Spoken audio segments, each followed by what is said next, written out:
লোকরচিত মঙ্গল সমাচার থেকে পাঠ, 2 অধ্যায়, 15 থেকে 20 পদ। দেবদূতেরা রাখালদের কাছ থেকে স্বর্গে ফিরে যাবার পর রাখালেরা পরস্পরকে বলতে লাগলো, চলো এখন আমরা বেথলেহেমে যাই, সেখানে যা ঘটেছে বলে প্রভু আমাদের জানিয়েছেন তা একবার দেখে আসি। তারা সেখানে ছুটে গেল। মারিয়া, যোসেফ আর জাব্যপাত্রে শোয়ানো শিশুটিকে তারা খুঁজে বার করল।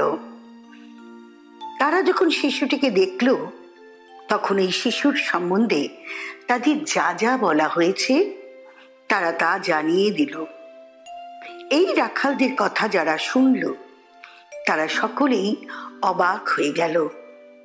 এদিকে মারিয়া এই সমস্ত কথা অন্তরে গেঁথে রেখে তা নিয়ে চিন্তা করতে লাগলেন। রাখালেরা যা কিছু শুনল ও দেখল তার জন্য ঈশ্বরের বন্দনা করতে করতে, তার জয়গান গাইতে গাইতে ফিরে গেল।